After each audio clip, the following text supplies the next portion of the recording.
All right, welcome back to Walter Camp Campout, sponsored by Wild Society, Coca-Cola, and Starter Sports. We're here with Rob Konrad, Syracuse football team captain, rushed for over 1,500 yards and 20 touchdowns during his college football career, second-round pick by the Miami Dolphins in 1999, and the last player to wear number 44 in Syracuse history. Rob, thank you for joining us today. Great to be here.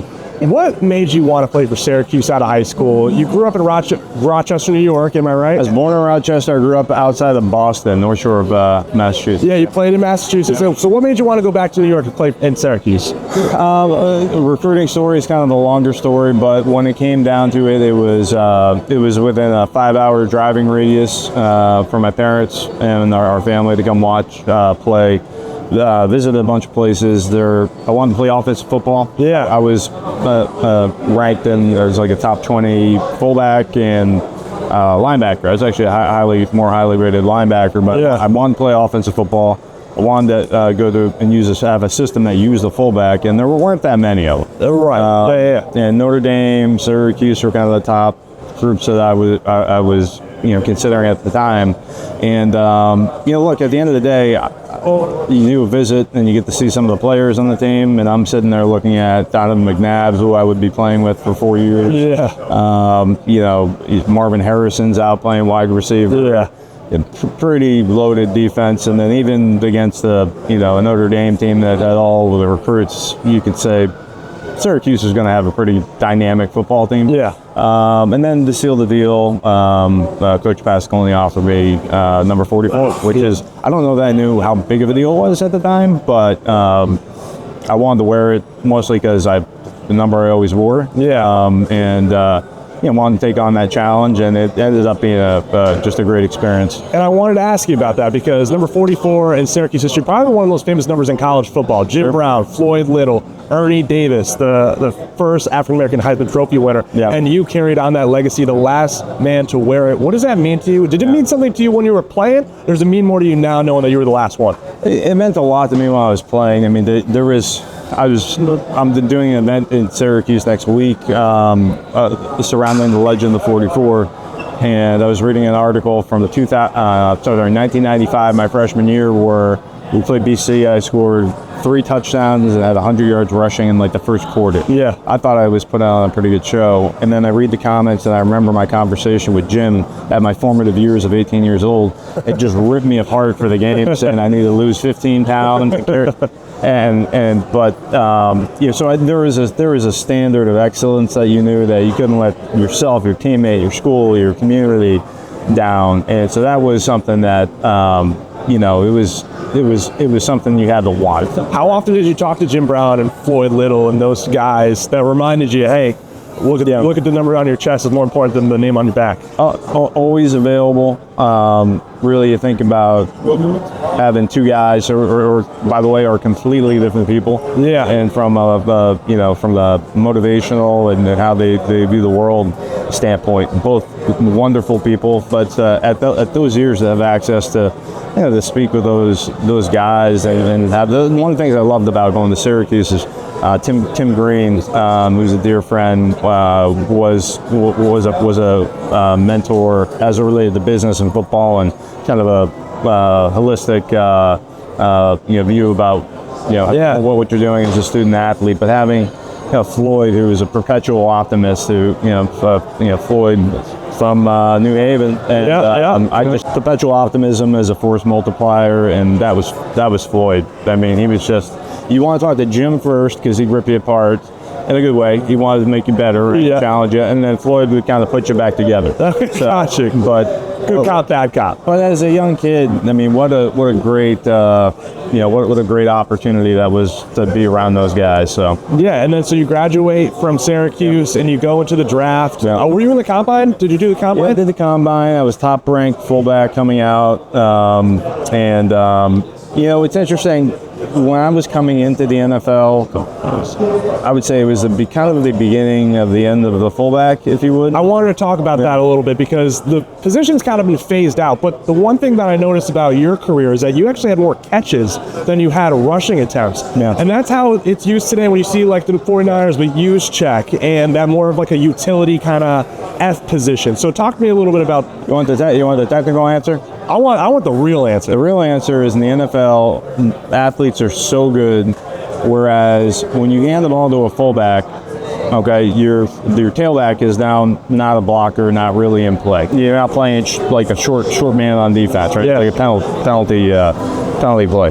But in college, it's a little different animal. One of the things that we did at Syracuse, we had this freeze option attack where when we wanted to, we had this guy, number 5, Don McNabb, that could, run and throw and do a lot of things. I could run really well as a full, and Kyle McIntosh, our tailback. Yeah. We were all there 4 years together. Yeah. And we all understood just by sight 5-way checks, we could option right, left, and when in college, when you do that, you're flipping it. All of a sudden, the quarterback is pitching on a guy, and you're even Steven on defense. So it gives you a technical advantage when you're able to run the option. In the NFL, there's not much option. So plus my tailback was Ricky Williams. So if they're going to hand the ball to someone, I'd like to think I'd get it once in a while, but I probably would hand it to him too. Yeah. I was at the bottom of every pile though. Well, that's what matters, right? That's what matters. You had 7 touchdowns in your NFL career. Does one of them stand out?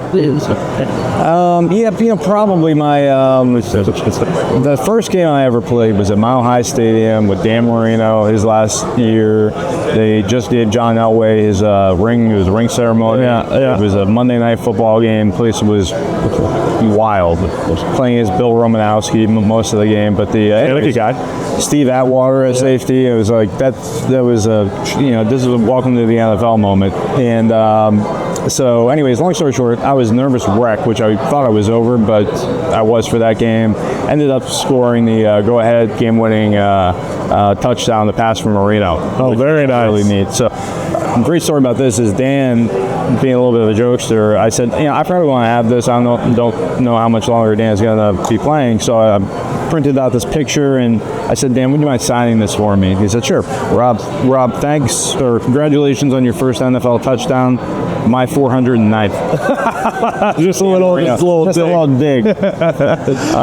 But I'd say that was my, the moment that you knew you belonged, and it was just a cool moment with Danny, So yeah, that's cool. And December 30th, 2000. Does that date stand out to you at all?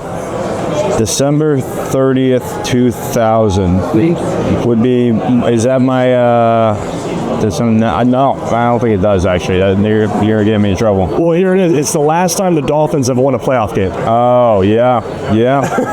And you were a part of that team, and they won against the Colts, right? Against the Colts. Since then, do you think that franchise can reel it back in and be how it was back in the 90s and the 80s? And so the owner is willing to spend, and money's part of it. You got to get talent.